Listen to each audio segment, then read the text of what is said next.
போற்றுதலுக்கும் வணக்கத்திற்கும் உரிய பெருமக்களே, உங்கள் அனைவருக்கும் என் அன்பும் வணக்கமும்.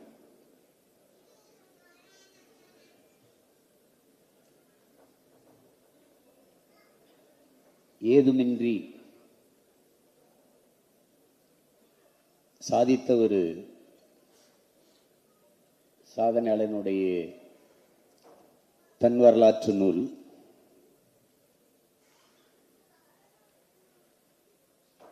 இங்கே தன்னுடைய வாழ்க்கை குறிப்பை பதிவு செய்கிற போது ஒரு தற்பெருமை பேசுவது போல பார்க்கப்படுகிறது.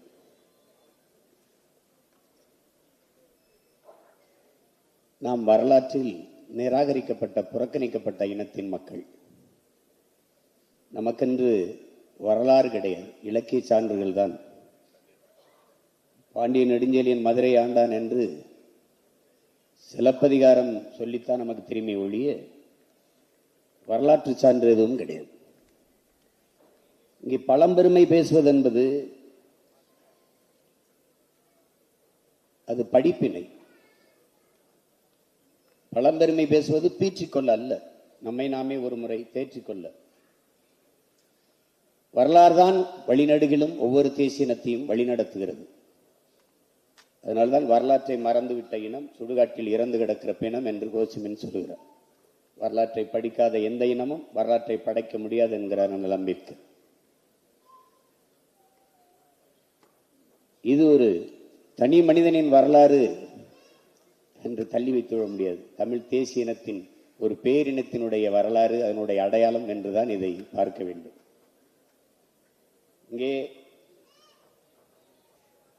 ஒவ்வொரு புத்தகமும் ஒரு விதைநெல் என்கிறார் புரட்சி பாவலர் பாரதிதாசன். ஒரு நெல்மணியைத்தான் நாம் நிலத்தில் விதைக்கிறோம், ஒரு நாற்று தான் வருகிறது. ஆனால் அந்த நாற்றை எடுத்து நிலத்தில் நடும்போது அது 100க்கு குறையாத நாற்றாக பரவி விரிகிறது. ஒரு நெல்மணி பல 100 நெல்மணிகளாக விளைந்து வருகிறது. அப்படித்தான் நம்முடைய போற்றுதற்கும் வணக்கத்திற்கும் பெருமைக்கும் உரிய மருத்துவர் ஐயா பழனிவேல் அவர்கள் இந்த புத்தகத்தை குனிந்து படிக்கும் போது வருங்கால தலைமுறை நிமிர்ந்து நிற்கும் என்பதற்காக நாம் அவருக்கு, ஏனால் கடந்த காலம் தெரியாதவனுக்கு நிகழ்காலம் இல்லை, நிகழ்காலம் தெரியாதவனுக்கு எதிர்காலமே இல்லை. ஒருவன் நிகழ்காலத்தை குனிந்து தேடுகிறான் என்றால் எதிர்காலத்தில் நிமிர்ந்து நிற்பதற்குத்தான். இந்த புத்தகத்தை நம்முடைய ஐயா இப்படி தொடங்குகிறார். நான் ஒரு ஏழை விவசாயி மகன். எனது முன்னவர்கள் எங்கள் மூதாதையரின் வறண்ட நிலத்தில், அது ரொம்ப அந்த வார்த்தையை கவனத்தில் வச்சுக்கணும், வறண்ட நிலத்தில் உழுது விதைத்து வாழ்ந்து கொண்டிருந்தார்கள். அவர்கள் எந்த வறுமையிலும் தன்னுடைய கிராமத்தை விட்டு வெளியேற வேண்டும் என்ற எண்ணமே அவர்களுக்கு இருந்ததில்லை. தூரதேசத்து மனிதர்களை அவர்கள் ஒருபோதும் சந்தித்ததில்லை. பேசுகிற தாய்மொழி தவிர பிறமொழி அவர்கள் அறிந்ததில்லை. அந்த வழியில் வந்தவன் நான். ஆனால் நான் மேலும் மேலும் உயரே செல்ல வேண்டும் என்ற தாகத்தில் என்னுடைய கிராமத்தை விட்டு வெளியேறினேன், என்னுடைய நாட்டை விட்டும் வெளியேறினேன். அங்கே உலகெங்கும் நடந்த பல்வேறு மாநாடுகள், கருத்தரங்குகள் எனக்கு ஒரு புதிய உலகத்தை பார்ப்பதற்கான மகத்தான ஜன்னலை திறந்து விட்டது. அதன் மூலமாக ஒரு தொடுவானத்தை, அழகான தொடுவானத்தை நான் பார்த்தேன் என்று சொல்கிறார். அதிலிருந்துதான் இந்த புத்தகத்தில் வாசல் திறக்கிறது. அதிலே வாழ்த்துறை இருந்த பெருமக்கள், பேரி சால்கி என்கிற ஒரு பெருந்தகை மருத்துவ பெருமகன் நம்முடைய ஐயா பற்றி குறிப்பிடுகிற போது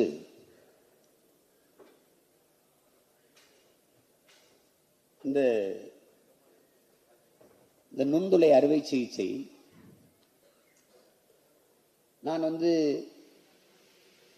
அமெரிக்க நுண்துளை இந்த அறுவை சிகிச்சை, அதை இரைப்பை, குடல் நோய், இதற்கான அறுவை சிகிச்சை இதில் நான் தலைவராக இருந்தேன். அப்போது துணைத் தலைவராக இருந்தேன். ஆனால் அப்போது யாரெல்லாம் இந்த அறுவை சிகிச்சையில் சிறப்புற செய்கிறார்களோ அந்த காணொளிகளை பார்த்து அதை மதிப்பீடு செய்வது என்னுடைய பணி.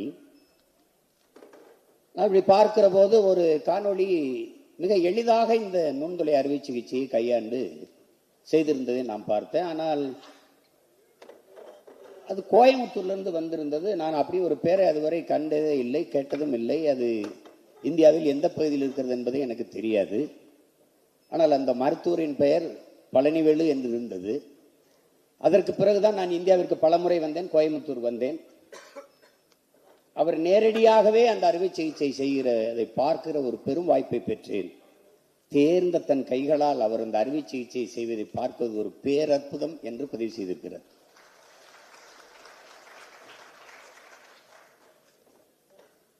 அதற்கு பிறகு VN ஸ்ரீகண்டே என்கிற அவர் ஒரு மருத்துவ மேதை, ஒரு ஓட்டப்பந்தய வீரன்.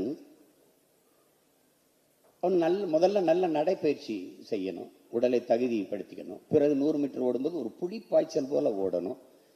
பிறகு தொடர் ஓட்டம், மாரத்தான் ஓட்டம், நீண்ட தூர ஓட்டம் ஓடும்போது அதற்கு தன் திறனை, தன் ஆற்றலை முழுமையாக செலவத்தி விடாமல் தேக்கி வைத்து ஓடணும். அது ஒரு அறுவை சிகிச்சை நிபுணருக்கு தேவையான அத்தனையும் மருத்துவர் பழனிவேல் அவர்களிடத்திலே இருந்தது என்கிறார். 1982 கர்நாடகா நடந்த கருத்தரங்கில் இந்த நுண்துளை அறுவை சிகிச்சை, லேப்ராஸ்கோபி, இதை பற்றி அறுவை சிகிச்சையை ஒருத்தர் பேசினாரு. இது ரொம்ப ஆபத்தான நவீன முறை, இதை தேவையில்லாமல் பரப்புரை செய்து கொண்டிருக்கிறாருங்கிற கடும் கண்டனம் அங்கே எழுந்தது. ஆனால் இது நிகழ்ந்து சரியாக 10 ஆண்டுகளில் அறுவை சிகிச்சை உலகத்தையே பெரும் தாக்கத்தை தன்வயப்படுத்தி கொண்டிருந்தது. இந்த லேப்ராஸ்கோபி, இந்த நுண்துளை அறுவை சிகிச்சை முறை தன்வயப்படுத்திடுச்சு உலகத்தை. அப்போது அவர் அதே தான் சொல்றாரு. நான் பல அறுவை சிகிச்சை இதுகளை பார்க்கும்போது எனக்கு தெரியாதப்போ ஒரு துடிப்பு மிக்க ஒரு இளைஞன் இந்த அறுவை சிகிச்சை முறையில் தென்னிந்தியாவிலிருந்து கோயம்புத்தூர்லிருந்து ஒரு அசாத்திய சாதனையை படைத்து உலகத்தையே தன் பக்கம் திருப்புகிற அளவுக்கு ஒரு தாக்கத்தை ஏற்படுத்துவான் என்று நான் அப்போது கனவிலும் நினைக்கலைங்கிறார். அது நம்முடைய ஐயா மருத்துவர் பழனிவேல் அவர்கள் தான். நம்முடைய தமிழ் அறிவியலின் அடையாளங்களாக இருக்கிற ஐயா அப்துல் கலாம், ஐயா மயில்சாமி அண்ணாதுரை போன்றவர்கள். ஐயா மயில்சாமி அண்ணாதுரை சந்திராயன் திட்டக்குழுவினுடைய இயக்குனர், திட்டத்தினுடைய இயக்குனர். அவர் சொல்றாங்க, அவருடைய இந்த நூல் என்பது வருங்கால தலைமுறை வாசித்து நேசித்து ஒரு வழித்தடமாக, ஒரு வாழ்க்கையின் உதாரணமாக வைத்துக் கொள்ளக்கூடிய ஒன்று. நாள்தோறும் கற்பது, புதிதாக கண்டுபிடிக்க வேண்டும் என்கிற பேரார்வம், நம்முடைய பண்பாட்டின் வேரை மறக்காமல் இருப்பது, மக்களின் சேவை குறித்தே அனுதினமும் சிந்திப்பது, இதெல்லாம் பழனிவேலின் பெருமைமிக்க அடையாளங்கள் என்று சொல்கிறார். இந்த நூலிலே அவர் பதிவு செய்திருப்பது தன் வாழ்நாளில் அவர் சந்தித்த நெருக்கடிகளையும் உழைத்து உயர்ந்த உயரத்தையும் மக்களின் எளிய மொழியில் பதிவு செய்திருக்கிறார் என்று ஐயா மயில்சாமி அண்ணாதுரை அவர்கள் இந்த நூலை பற்றி குறிப்பிடுகிறார். அதிலே உரைநடை, அதையும் தாண்டி கவிதை நடையில் ஐயா சொன்னதெல்லாம் சில வரிகளில் சில வார்த்தைகளை, சில பக்கங்களை படிக்கும்போது நாம் உறைந்து போவோம். அப்படி பல பக்கங்களில் நான் உறைந்து இருந்தேன். அதிலே ஐயா சொல்லுகிறாங்க, ஒரே மாதிரி அறுவை சிகிச்சை தான், ஒரே மாதிரி தான், ஒரே மாதிரி தினந்தோறும் அதே தான். ஆனால் நோயாளிகள் ஒவ்வொருவரும் புதியவர்கள் என்கிறார். சிகிச்சை முறை ஒன்றுதான், நோயாளிகள் புதியவர்கள். இது அலுப்பு தட்டுமா என்று, இது அலுப்பு தட்டக்கூடிய ஒன்று என்று நான் எப்படி சொல்வது? முழு ஈடுபாட்டோடு செய்தேன், முழு ஈடுபாட்டோடு இந்த பணியை செய்தேன். என்னுடைய கால சிறகுகள் மிக வேகமாக பறந்தது, உயிரை பறந்தது. அதனுடைய சிறகுகளின் நீளம், அந்த சிறகுகள் மிக நீளமானது, மிக வலிமையானது. புத்துணர்வு தரும் காற்றின் திசையில் நீலவானில் பறக்குகிற போது களைப்பு ஏற்பட வாய்ப்பேது என்கிறார். அப்படி செய்கிற தன் வேலையை முழு ஈடுபாட்டோடு செய்கிற ஒரு பெருந்தகை, ஒரு சேவையாக நினைத்து செய்கிற பெருந்தகை நம்முடைய ஐயா பழனிவேல் அவர்கள். அவர் படித்து இந்த இடத்திற்கு நாம் ஒரு சாதனையாளரை பார்க்கும்போது பொறாமைதான் வரும். இந்த சாதனையில் நின்று பார்க்கும்போது காஞ்சி பெரியவர் சங்கராச்சாரியார் அவர்கள் சொல்கிறார், ஒருவன் சாதனையை பார்த்து நீ பொறாமைப்படாதே, அதை சாதிப்பதற்கு அவன் கொடுத்த வேலை, அவன் பட்ட வேதனை, அவன் பட்ட துயரங்கள், துன்பங்கள், கஷ்டங்களை ஒரு தடவை பார்த்தீர்கள் என்றால் பொறாமை வராது, பெருமைதான் வரும் என்று. படிப்பதற்கு ஒரு மகன் போராட்டம் நடத்தல, பெரும் போர் செய்திருக்கிறார். அப்படிதான் சொல்லணும், பெரும் போர். 17 வயதில் 8வது சேர்ந்திருக்கிறது. என்னிடத்திலே நேரே சொன்னார், அந்த புத்தகத்திலும் பதிவு. 17 வயதில் 8வதில் சேர்ந்த ஒரு மகன், வறுமை, அதை தாண்டி உலகத்தில் கற்பிப்பதற்கு ஆகச்சிறந்த பல்கலைக்கழகம் எதுவும் கிடையாது, எல்லாவற்றையும் கற்றுக் கொடுக்கும் வறுமை. அந்த வறுமைதான் இவ்வளவு பெரிய மேதையை, ஒரு மருத்துவத்துறையில் ஒரு பல்கலைக்கழகத்தை நமக்கு உருவாக்கி தந்திருக்கிறது என்றால் அது அந்த வறுமைதான். எவ்வளவு தூரம் உயரே வந்தாலும் தான் பிறந்து வளர்ந்த அந்த குடிசை வீட்டை இன்று வரை பராமரிக்கிற ஒரு மகத்தான மனிதன் நம் மண்ணில் உண்டு என்றால் அது நம்முடைய ஐயா பழனிவேல். நீங்க மரம் உயர்ந்திருக்கும், பூக்கள் பூத்திருக்கும், காணிகள் காய்கள், இதைத்தான் நாம் பார்ப்போம். ஆனால் அதற்கு நீர் கொடுத்து உயிர் கொடுத்து தாங்கி நிற்கிற வேறு எவர்களுக்கும் தருவதில்லை, நாம் அதுக்கு நன்றியும் பாராட்டுவதில்லை. ஆனால் மரம் மறப்பதில்லை, பூக்களை அதன் வேரில் தூவி நன்றி செலுத்திக் கொண்டே இருக்கும். அப்படித்தான் நம்முடைய ஐயா பழனிவேல் அவர்கள் தன்னை உருவாக்கிய, படிக்க முடியல, பள்ளிக்கூடத்து வாய்ப்பு இல்லை, மலேசியாவில் படித்த கல்வி இங்கே தொடர முடியல, இப்போ என்ன செய்யறதுன்னு தெரியல. அந்த நேரத்தில் வையாபுரிங்கிற ஒரு ஆசிரியர், அது நல்வாய்ப்புன்னு சொல்றது, அதிர்ஷ்டம்ங்கிறாங்க, நம்ம நல்வாய்ப்புங்கிறோம், எதிர்பாராத நல்வாய்ப்பு. திடீர்னு வா, அதை ஒருத்தன் இடைநிறுத்தம் செஞ்சுட்டான், அந்த வாய்ப்பை உனக்கு தரலான் இருக்கேன், நீ படிக்கிறதுக்கு ரொம்ப ஆர்வமா இருக்க, தினம் வந்து பள்ளிக்கூட வாசலில் நின்றுட்டு இருக்கியே, உனக்கு கொடுக்குறேன், நீ தொடரு, நீ நிறைய சாதிப்பாய், நான் நம்புறேன் அப்படின்னு சேர்த்துக்கிறாங்க. அதுல சிக்கல். சட்டப்படி மலேசிய கல்வி முறைக்கு நமக்கு நிறைய மாறுபாடு இருக்கு, அதை சொல்லாம சேர்த்தது குற்றம், சட்டப்படி தவறுனா அதையும் மீறி வையாபுரிங்கிற ஒரு மகத்தான மகன் இந்த மானுடனின் வாழ்க்கையில் ஒரு விளக்கை ஏற்றி வைக்கிறார், சேர்த்துக்கிறார். அதுல இருந்து படிச்சு எல்லாம் பியூசியில பேர் நிறைய மதிப்பெண் பெற்றால் மருத்துவக் கல்லூரிக்கு போக முடியல. அதுல ஒவ்வொருத்தரும் அவர் வாழ்க்கையில் ஒரு முன்மாதிரியாக இருக்கிறாங்க, தாக்கத்தை ஏற்படுத்துறாங்க. அதுல குறிப்பா நிலத்துக்கு மதில் வேலி போடணுங்கிறதுக்காக கல் உடைக்கும் போது கல்லில் கையில் அடிபட்டு அது வீங்கிருது, அது பிரச்சனை ஆயிடும். நமக்கு ஒரு மரபு இருக்கு, நம்ம மண்ணில் நம்ம முன்னோர்களுக்கு எது ஒன்றையும் சோசியம் கேட்கணும், குறிகாரன்ட்ட கேட்கணும் அப்படின்னு. அப்படித்தான் தங்கச்சி தனலட்சுமி அவங்க இழந்துடுறாங்க. ஐயா அவர்கள் மருத்துவத்திட்டு கொண்டு காட்டாம இதுக்கெல்லாம் நேரங்காலம் பார்க்கணும், போக வேணாம்னு குறி பார்க்கணும், போக வேணாம்னு சொன்னா போகக்கூடாது, போகணும்னு சொன்னா போகணும். அப்படி தன் தங்கையை இழந்தவர். இதுக்கும் அதே மாதிரி கைக்கு இதெல்லாம் போய் இதெல்லாம் மருத்துவத்தை போவானான்னு குறி சொல்லுதுன்னு சொல்லி கட்டை போட்டு நிறுத்திடுறாங்க. அவருக்கு தாங்க முடியல. அப்ப தன்னுடைய மாமா சின்னசாமியை அவரை கூப்பிட்டு, தன்னுடைய மாமா துரைசாமியை கூப்பிட்டு அவரை நாமக்கல்ல இருக்கிற மருத்துவர் காளியப்பன் போய் காட்டும் போது அந்த காளியப்பன் தான் பெரிய திசைக்கு அவரை மாற்றுகிறார். அவருடைய உருவத் தோற்றம் பாருங்க, எந்த அளவுக்கு வணிகிறார் பாருங்க. சுருள் முடி, வெள்ளை உடை, முகத்தில் ஒரு முடி இல்லை முழுக்க சவரம் பண்ணியிருக்கிறார், கை விரல் நகங்களை எல்லாம் ஒட்ட வச்சிருக்கிறார், அந்த காலணி பளபளப்பா இருக்கு, இதெல்லாம் கவனிச்சுட்டார். அந்த கொஞ்ச நேரத்தில் அவ்வளவும் கவனிச்சு அவ்வளவும் தனக்குள் வாங்கி அந்த கழுத்தில் தொங்க விட்ட அந்த டெத்தாஸ்கோப் இதெல்லாம் பார்க்கும்போது இவரை மாதிரியே நாமும் ஒரு நாள் மருத்துவர் ஆகணுங்கிற அந்த கனவு அவருக்குள்ளது.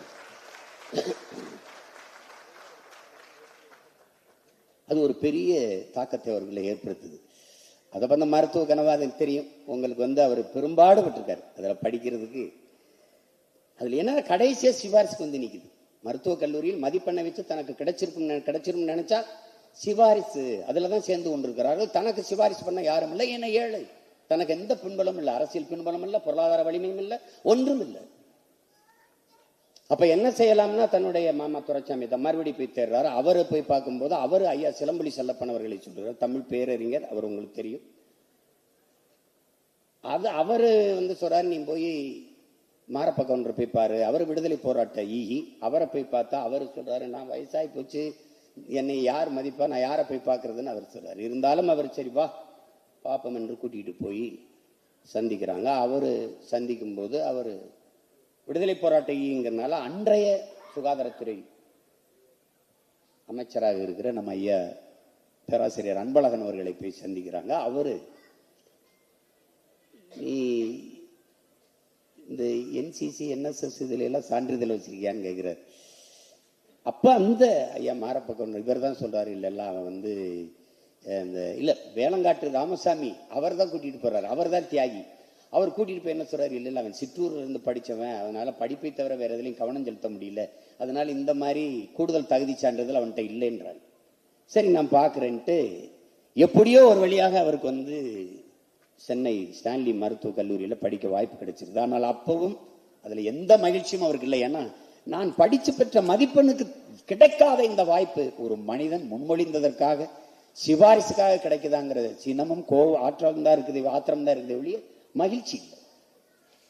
படிச்சு மருத்துவராகி அங்க ஒரு இது வருது.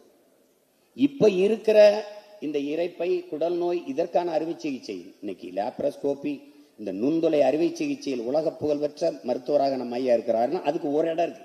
அங்க ஒருத்தர் வர்றாரு, மருத்துவர் ரங்கபாஷ்யம்ங்கிறது. அவர் தான் அதுல மிகச்சிறந்த நிபுணரா இருக்கிறார், மேதையா இருக்கிறார். அவர்கிட்ட இருந்து அழைப்பு வருது. இந்த மோகனவேலுங்கிற ஒருத்தர் கூப்பிட்டு இங்க வாங்க, அவரை சந்திக்க வைக்கும்போது அவர் சொல்றாரு, நீ வந்து பழனிவேலு இப்ப இதுக்கான இந்த இது எனக்கிட்ட தான் வந்திருக்கு, அதனால நீ இது உனக்கு ஆர்வம் இருக்குது, இல்லை நீ சேர்ந்து படிச்சா நல்லா இருக்குன்னா நான் எப்ப சேரணும்னு சேர்ந்துடுறாரு.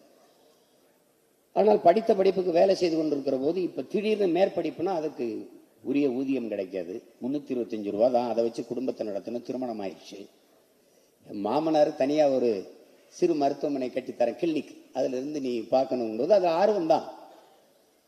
ஆனாலும் அவன் சொல்றாரு, நீங்க இப்ப உங்களுக்கு என்ன முடிவு பண்ணிட்டீங்க, நீங்க படிக்கிறதுன்னா இதனால நான் படிக்க போறேன்னு. சரி நீங்க சரியானதான் செய்வீங்க போங்கன்னு. அந்த மாதிரி மாமனார் கிடைக்கிறது ரொம்ப அபூர்வம். நமக்கெல்லாம் அப்படி கிடைக்குமான்னு தெரியல. அதுக்கப்புறம் ஒரு இதுல மேதையாகி வர்றார் ஐயா. சாதனை என்று நான் பார்க்கிறது, வாழ முடியாத தாய் நாட்டை விட்டு வெளியேறி மலாய்க்கு, அன்றைய மலாய் இன்றைய மலேசியா, நம் மக்கள் எல்லாம் அங்கே இருக்கிற ரப்பர் தோட்டத்தை உருவாக்கியவர்கள், கடும் உழைப்பை குட்டி அந்த ரப்பர் தோட்டத்தில் கூலி தொழிலாளியாக போய் நம் மண்ணின் மக்கள் உழைக்கிறார்கள். அந்த கூலி தொழிலாக சின்னஞ்சிறுவனாக அந்த நிலத்திலே இறங்கிய ஒரு மகன், அந்த ஆங்கிலேயரிடத்திலே வெள்ளையருடைய ஆளுகையின் கீழே அடிமை கூலியாக வேலை பார்த்த ஒரு மகன், பிறகு அதே நாட்டில் புகழ்பெற்ற பெல்லாசி விருதை வாங்கி அதே மண்ணிலே வெள்ளைக்காரர்கள் கையிலே அவன் நாட்டிலேயே மருத்துவத்துறையில் சாதிச்சு பெல்லாசிப்புங்கிற விருதை வாங்குகிற அளவுக்கு உயர்ந்திருக்கிறான் என்றால் இதைவிட சாதனை என்ன இருக்க முடியும் என்பதை அறிவார்ந்த தமிழ் சமூக மக்கள் சிந்திச்சுப்பார். அதை வாங்கும் போது அவருக்கு ஒரு நினைவு வருது, இந்த விருதுக்கான விதை எங்க இருக்குன்னா வையாபுரிங்கிற அந்த மாதிரி ஆசிரியர்கிட்ட தான் இருக்குதுன்னு அந்த ஆசிரியரை தேடி வந்து அவருடைய அன்பையும் மதிப்பையும் பரிமாறிக்கொள்கிறதெல்லாம் வந்து அதை படிக்கும்போது நெகிழாமல் நீங்க கடக்க முடியாது. ஒவ்வொரு மனிதனுக்குமான ஒரு முன்னுதாரணம். அதுல அந்த கூலியாக மலேசியாவில் வேலை செய்யும் போது ஒரு 4ஆம் வகுப்பு படிக்கிற சிறுவன், அப்ப எல்லாரும் வாரம் ஒரு முறை கூலி வாங்க போகணும். அங்க தோட்டத்தை நிர்வகிக்கிறவன் துறை என்று அழைக்கப்படுகிறான். அவனுக்கு கூலி கணக்கு பிள்ளை வேலை செய்கிறவர்கள் எல்லாம் கிராணி என்று அழைக்கப்படுகிறார்கள். அந்த கணக்கு பிள்ளைக்கு மூத்த கூலிகள், நம்முடைய ஆட்கள், அவர்களுக்கு வேலை செய்வது வந்து கங்காணி என்று அழைக்கப்படுகிறார்கள். தன் தாய்க்கு உடல்நிலை சரியில்லாமல் போய் விடுகிறது காளியம்மாளுக்கு. நீ போய் எல்லோரோடும் போய் அந்த கூலியை வாங்கிட்டு வா என்று வாங்குற போது அந்த துறை காசை என்னை கொடுத்து கொண்டிருக்கிறார். இவர் காலை விரித்து வைத்து பிறங்கை இடுப்பில் 2 கையும் வைத்துக் கொண்டு முறைத்து அவனை பார்த்து கொண்டே நிற்கிறார். ஒரு சிறுவன் திமிராக இப்படி நிற்கிறானே என்று அவர் பார்க்கிறார். அந்த வெள்ளக்காரத்துறை காலை எடுறா, கையெடுறா, அவர் எடுக்கல, அப்படியே பார்த்தபடியே இருக்கிறாரு. அந்த நேரத்தில் ஒரு மின்னல் போல ஒரு சின்ன பின்னிகழ்வு, பிளாஷ்பேக் ஐயா பழனிவேல் அவர்கள் பார்வையில். அவங்க குடியிருக்கிற பக்கத்துல தான் அவருடைய குடியிருப்பு இருக்குது, அந்த துறையோடது. அவ அப்பப்ப இந்த தீபாவளி கோயில் திருவிழாக்கெல்லாம் வந்து சில்லறை காசுகளை அள்ளி வீசுவது அவனுடைய வழக்கம், அவனுடைய பொழுதுபோக்கு. இந்த சிறுவர்கள் எல்லாம் பாய்ந்து ஒருவர் ஈர்த்து கொண்டு புழுதியிலே பிறண்டு எடுக்கிறது வழக்கம். அந்த இடத்துல ஒரு சிறுவன் யோசிக்கிறான், அப்படி பார்க்கிறான், இவன் எதுக்கு இந்த காசை வீசி எறியணும், அதையும் இந்த குழந்தையெல்லாம் புரண்டு புழுதியில பிறண்டு எடுக்கணும், அடிச்சு பிடிச்சிட்டு எடுக்கணும், ஏன் அவன் மரியாதையா கண்ணியமா கையில கொடுக்கலாமே, இவன் அதை செய்யல அப்படிங்கிற கேள்வி எழுது. அந்த கேள்வி, அந்த கோபம் அப்படியே அந்த வெள்ளக்காரத்துறைக்கு, நீ என்ன பெரிய இவனடா, இது ஒன்றும் கோயில் திருவிழாமில்ல, நீ காசு ஒன்றும் விட்டேறியில்ல, இது எங்க அம்மாவுடைய உழைப்புக்கான கூலி, அதை கேட்கறதுனால அவனுக்கு கை கட்டி கூணி குறுக்கி நிற்கணும், இப்படிதான்டா நிற்பேன்னு இடுப்புல இருந்து கை எடுக்கல. இந்த திமிர், இந்த நிமிர்வு, இது எங்கிருந்து வருது? எங்கிருந்து? பரம்பரை மரபின் நீட்சி, பரம்பரை ரத்தம். ஹைதர் அலி மைசூரை தலைமையிடமாக கொண்டு ஆளுகிற போது இங்கே இருந்து கப்பம் வசூலித்துக் கொண்டு போகிறார்கள். கப்பம் வசூலித்துக் கொண்டு போறவர்கள் நம்மவர்கள் தான், நம்முடைய வீரர்கள் தான். குதிரைகளை போய் கொண்டிருக்கும் போது ஒரு சிறுவன் வருகிறான், இளம் வயது சிறுவன், மீசை விட மலைக்கல, கூறுக்க மாறிச்சு நிறுத்தி வாங்கின கப்பத்தை என்கிட்ட கொடுங்கிறார். அடிச்சு பறிக்கிறார், சண்டையிட்டு தோகடிச்சு கப்பத்தை பறிக்கிறார், காசை கொடுறாரு. ஏன் நிலத்திலிருந்து என்னடா உனக்கு கப்பம் போறது? ஏன் நாங்க இங்க போய் மன்னர் கேட்டா என்ன பதில் சொல்றது? போடா போய் சொல்ற, சென்னி மலைக்கும் சிவன் மலைக்கு இடையில சின்ன மலை பறித்து கொண்டேன்னு போய் சொல்றா. அங்க போய் அவன் சொன்ன உடனே அவன் ஹைதர் அலி எத்தனை பேர்? ஒருத்தன். என்ன வயசு இருக்கும்? 19 வயதுன்னு பயந்துட்டான். 19 வயசுல உங்க இத்தனை பேர் அடிச்சுட்டான். நான் அந்த பரம்பரை வீரம், அந்த ரத்தம் அப்படி நிமிர்ந்து நிக்குது. அவன் வெள்ளக்காரனா இருந்தானா கொள்ளக்காரனா இருந்தாலும் எவனா இருந்தாலும் கவலை இல்லை நமக்கு. ஒரு ஏழை விவசாயியின் மகன் மருத்துவத்துறையில் சாதிச்சதை பேசிக்கிட்டு, ஒரு ஏழை விவசாயியின் மகன் மன்னராயும் மண்ணையே ஆளுகிற தகுதியை பெற்றது நமது பாட்டன் சின்னமலையின் மரபில் ஒரு மருத்துவத்தை ஆளுகிற மருத்துவராக நம்ம ஐயா வர முடியாதா என்ன? சொல்லுங்க. அதற்கு பிறகு அங்க அவருடைய ஆண்மை, திறம், வீரம் இதையெல்லாம் நீங்க பார்க்க முடியும். திருப்பி கல்லூரியில் படிக்கும் போது சுற்றுலா நண்பர்களோட பேருந்தை ஓட்டுநர் வயது முதிர்ந்தவர் மெதுவாக செல்கிறார், ஒரு நிதானமான வேகத்தில், மித வேகத்தில். நண்பர்களுக்கெல்லாம் இவர் வேகமா போகணும், வேகமா போகணும். அதுல ஒரு கொஞ்சம் இந்த கிழவனர் 2 அடி போட்டா தாண்டா அவன் வேகமா ஓட்டுவான்ட்டு. வார்த்தை அளந்து பேசு, அளந்து பேசுங்க. சாலமன் விக்டர்னு நம்ம கல்லூரியில் மருத்துவர் இருக்கிறாரு. அவருடைய தாய் உனக்கு தெரியுமா? நம்முடைய கல்லூரியில் மகளிர் விடுதியிலே தூய்மை பணியை செய்கிற ஒரு தொழிலாளி சாலமன் விக்டருடைய தாய். அதனால அந்த மருத்துவருடைய தரம் குறைந்து போயிட்டதா? நீ எப்படி இப்படி குறைச்சு மதிப்பிடுவ? அவர் அப்படி வெளிவா பேசுவ? அவர் நம் தந்தையின் வயதுக்கு ஒப்பானவர், நாம் பத்திரமாக கொண்டு போய் சேர்க்க வேண்டும் என்று நிதானமாக ஓட்டி செல்கிறார். இதே ஓட்டுநர்களுடைய தந்தையாக இருந்தால் நீ என்ன செய்திருப்பாய்? வேற யாராவது ஒருவன் பேசியிருந்தால் நீ என்ன செய்திருப்பாய் என்ற கேள்வி கேட்கிற அந்த என்ன சொல்றது, அந்த மானுட நேயம். இதிலே திரைப்படத்தில் பேசுனதால் அவன் கதாநாயகன், அவன் நிழல் கதாநாயகன். நம்முடைய ஐயா நிஜ கதாநாயகன் என்பதை அந்த இளம் வயதிலிருந்து நீங்க பார்க்க முடியும். எந்த வழித்தடத்திலையும் அவர் தடம் மாறவே கிடையாது. அப்ப இன்னொரு விருது ரோமன்ல சேஜஸ்ங்கிற அந்த அமைப்பினுடைய தலைவர், அவர் ஜான் ஹண்டர், அவர் துணைத் தலைவர். கட்டுரைகளை அனுப்பணும், மருத்துவ குறிப்பு கட்டுரைகளை, அதுல விருதுக்கான கட்டுரைகளை தேர்வு செய்வார்கள். அதிலே அவரை சந்திக்கிற நம்முடைய மருத்துவர்கள் எல்லாம் சொல்றார்கள், பழனி நீ எப்படியாவது சிறப்பா செஞ்சு இந்த விருதை பெற்று ஒட்டுமொத்த நம்ம நாட்டுக்கு இந்த பெருமையை சேர்த்துரு அப்படின்ட்டு. அதுக்காக தனி கவனம் செலுத்தி இந்த கட்டுரையை ஐயா தாக்கல் செஞ்சிடறாங்க. அது பல கட்டுரைகள் குவியுது, அதுல ஒன்றை தேர்வு செய்கிறார்கள். அப்ப ஜான் ஹண்டர் எடுத்து அறிவிக்கிறார், விருதுக்கான கட்டுரையை நாங்கள் தேர்வு செய்து விட்டோம். அப்ப எல்லாரும் ஆவலா எதிர்பார்த்திருக்கும் போது அரங்கு முழுமைக்கும் இதே மாதிரி அமைதியா அப்ப கொஞ்ச நேரம் கழிச்சு சொல்கிறார், அந்த கட்டுரை இந்தியாவிலிருந்து வந்திருக்கிற பழனிவேல் அவர்களுடைய கட்டுரையை நாங்கள் விருதுக்காக தேர்வு செய்திருக்கிறோம் என்று. ஐயா அவர்கள் கையை பார்க்கிறார், கைதட்டுகிறார்கள், தன் கையை பார்க்கிறார். இந்த கைதான் இரவுகள் பாராமல் நிலத்திலே உழைத்த கை. இந்த கைதான் தொலை தூரத்தில் இருக்கிற சந்தைக்கு கூடை தூக்கி சென்ற கை. படிக்கும்போது யாருமே தன்னுடைய பிற்காலத்தை நினைக்காம இருக்க முடியாது, யாருமே. அப்ப ஆனால் இன்னைக்கு உலகத்தின் உயரிய அங்கீகாரத்தை பெற இருக்கிறது இந்த கை. இந்த கைதான் தேர்வு எழுத விடாமல் விரட்டி அடிக்கப்பட்ட கை. இந்த கைதான் பள்ளிக்கூடத்தில் படிக்க விடாமல் விரட்டி அடிக்கப்பட்டு கூரை வீட்டில் உட்கார்ந்து தவித்துக் கொண்டிருந்த கை. இந்த கைதான் இன்று உலகத்தின் உயரிய அங்கீகாரத்தை பெற இருக்கிறது. இந்த கைதான் அந்த மதில் சுவர் அமைக்கும் போது கற்களை எடுத்துட்டு போகும்போது விரல் அடிபட்டு காயம்பட்டும் போது அந்த விரல் வளைஞ்சிருக்கு. இன்னும் ஐயாவுக்கு விரல் வளைஞ்சுதான் இருக்குது. அதை சொல்றாரு, இப்படி காயம்பட்டு உரிய மருத்துவம் கிடைக்காமல் வளைந்த விரலை கொண்ட இந்த கைதான் இன்று உயரிய அங்கீகாரத்தை பெறப்போகிறது. உடல்நலிவுற்ற அந்திம காலத்தில் இருக்க தந்தையை சரியாக கவனிக்க முடியாமல், வேலையின் காரணமாக சரியாக கவனிக்க முடியாமல் கைவிட்ட கை இந்த கைதான். இந்த கைதான் உலகத்தின் மிக உயர்ந்த விருதை பெற இருக்கிறது என்று எழுதும்போது நீங்கள் கலங்காத மனிதன் எவரும் இருக்க முடியாது. அவர் ஏன் இவ்வளவு ஈடுபாடு இருக்குதுன்னா, நம்மள ஒருத்தர் அவருடைய சாதனை என் சாதனை, உங்கள் சாதனை, நம் ஒவ்வொருவருடைய சாதனையாக இருப்பதால் தான் நமக்கு இவ்வளவு இனந்தெரியாத மகிழ்ச்சியும் பூரிப்பும் பெருமையும் இருக்கிறது. அப்படிப்பட்ட ஒரு பெருமகன். இங்கே எனக்கு மட்டும்தான் அந்த அனுபவம் இருக்குன்னு நினைச்சேன். என்னுடைய தம்பி அண்ணாமலைக்கும் அது இருந்திருக்குது. நான் ஐயா கிட்ட மருத்துவம் பெற்றவர்கள் நானும் ஒருவன். இதான் எனக்கு கராத்தே பயிற்சி எடுக்கும்போது மூச்சை உள்ளடக்கி பயிற்சி எடுத்ததில் அந்த குடல் இறக்கம் வந்துடுச்சு. அதுக்காக கராத்தே பயிற்சி எடுத்தால் குடல் இறக்கம் வந்துடும் நான் சொல்கிறேன்ட்டு நீங்கள் தப்பாக எடுக்கக்கூடாது.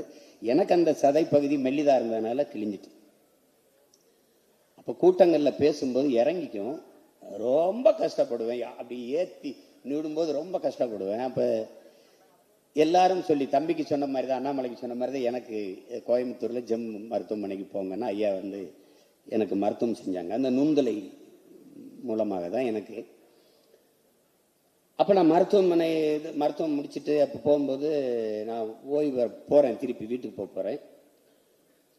அப்போ உனக்கெல்லாம் சரியாயிட்டு, நீ மறுபடியும் போயிட்டு ஒரு மாதத்துக்கு கொஞ்சம் ஓய்வில் இரு, மறுபடியும் போய் கடுமையான பயிற்சியில் மட்டும் செய்யாத, மற்றபடி போய் எல்லா வேலையும் பாருன்னு அனுப்பிட்டாங்க. அப்போ பணம் கட்டிட்டு நான் வீட்டுக்கு செல்லணும். கட்டண தொகை எடுத்துகிட்டு வராரு, போகிறேன். இங்கே கட்ட போகிறாங்க. இல்லை ஐயா உங்களை கூப்பிடுறாங்க போங்கன்னு உள்ள போனோன்னா, நீ இங்கே மருத்துவம் செய்கிறது உங்கள் அம்மாவுக்கு தெரிஞ்சிருச்சு. அதாவது அம்மா ஐயாவோட மனைவி ஜெயா அம்மாவுக்கு தெரிஞ்சிட்டு, அவன் ஒருத்தன் தான் இருக்கான், அவன்கிட்ட காசு வாங்கி அசிங்கப்படுத்தாமல் அனுப்பிவிடு அவனை. உங்கள் அம்மா அனுப்பிவிட சொல்லிட்டா, நீ போ, உடம்பு பார்த்துக்க, வேற ஏதாவது என்னை கூப்பிடுன்ட்டு அனுப்பிட்டாங்க. அப்போ நான் சொன்னேன், என் தம்பி என் அன்புடைய இளவல் செந்தில் இருக்குதார், ஐயாவுடைய மருமகன். நாங்கள்லாம் சுற்றி பார்க்கும்போது நான் சொன்னேன், செவிலியர்களெல்லாம் நம்ம ஆளுகளா இல்லை. அப்போ இதெல்லாம் இன்னு அவுட்டு ஆப்ரேஷன் தியேட்டர் அப்படி இருந்தது, அறுவை சிகிச்சைகம்னு இல்லை, உள்ளே வெளியே அப்படிலாம் இல்லை. அப்போ நான் சொன்னேன், இதெல்லாம் தமிழ்லையும் எழுதி ஆங்கிலத்தில் இருக்கலாமே அப்படின்னு. திருப்பி நான் மருத்துவமனைக்கு போனேன். இங்கு பார்த்தாலும் நம்ம முகங்களா இருந்தது, நம்ம தங்கச்சிகளா இருந்தாங்க செவிலியர்கள். பிறகு உள்ளே வெளியே, அதுக்கப்புறம் இன் அவுட் இதெல்லாம் எழுதியிருந்தது. இந்த பையெல்லாம் சொல்லி நம்ம கேட்கணுமான்னு எங்க ஐயா நினைக்கல. ஏன்னா எனக்கும் அவருக்கும் வருது ஒரே ரத்தம், தமிழ் ரத்தம்ங்கிறதுனால தன் தாய்மொழியை நேசிக்கணும்ட்டு செஞ்சவர். அது ஒண்ணுதான். நீங்க எப்பவுமே இந்த தன் வரலாறு எழுதுறத நம்ம எல்லாருக்கும் ஒரு தயக்கம் இருக்குது. அது எதிர்கால தலைமுறைக்கு எவ்வளவு பெரிய, நம்மளால முடியாது அவ்வளவுதான் எண்ணுகிற எல்லோருக்கும் ஐயாவுடைய வாழ்க்கை வரலாறுங்கிறது மிகப்பெரிய வழிகாட்டுதலாக இருக்கும் நான் நினைக்கிறேன். அப்படி பார்த்தா நீங்க சாதனையாளர்கள், தமிழ் இனத்தில் இருக்கிற சாதனையாளர்கள், அந்த முன்னோர்களெல்லாம் நீங்க பாருங்க, எவ்வளவு கீழே இருந்து வந்திருப்பாங்கன்னு பாருங்க. திரைத்துறையிலே எடுத்துக்கிட்டாலும் சரி, அறிவியல் துறையில் எடுத்துக்கிட்டாலும் சரி, எந்த துறை, அரசியல் துறையில் எடுத்துக்கொண்டாலும் சரி, ஒவ்வொரு துறையிலும் எளிதாக வென்றவர்கள் என்பது இங்கே கிடையாது. அதனால அலையில்லாத கடலால் நல்ல மாலுமியை உருவாக்க முடியாது, தடையில்லாத படைக்கு இங்கே ஒரு வேலையும் இல்லை. அப்படி நிறைய துன்ப துயரங்களை தாங்கி வென்று வந்த ஒரு மகத்தான மாமனிதனினுடைய நூலை நாம் கையில் வைத்திருக்கிறோம். சுவாசிப்பது போல வாசிப்பது இருக்க வேண்டும் என்கிறார்கள். தொட்டு பார்த்தால் அது காகிதம், தொடர்ந்து படித்தால் ஆயுதம். ஐயாவுடைய புத்தகத்தை தொடர்ந்து படிக்கணும். அதனாலதான் கட்ஸ் அப்படிங்கிற பேரை அவர் வச்சிருக்காங்க. இன்னைக்கு ஆக பெரும் சாதனையாளர்கள் இந்த நூலை வெளியிடுகிறார்கள். வருங்கால தலைமுறைக்கு மிகச்சிறந்த வழிகாட்டியாக இந்த நூல் விளங்கும் என்பதில் துளியும் ஐயமில்லை. பெரும் மதிப்பிற்கும் போற்றுதற்கும் உரிய நம்முடைய ஐயா மருத்துவர் பழனிவேல் அவர்களுக்கு என்னுடைய அன்பும் வாழ்த்துக்களும். தொடரட்டும் உங்கள் பணி, சிறக்கட்டும் தமிழகம் இனி. நன்றி, வணக்கம்.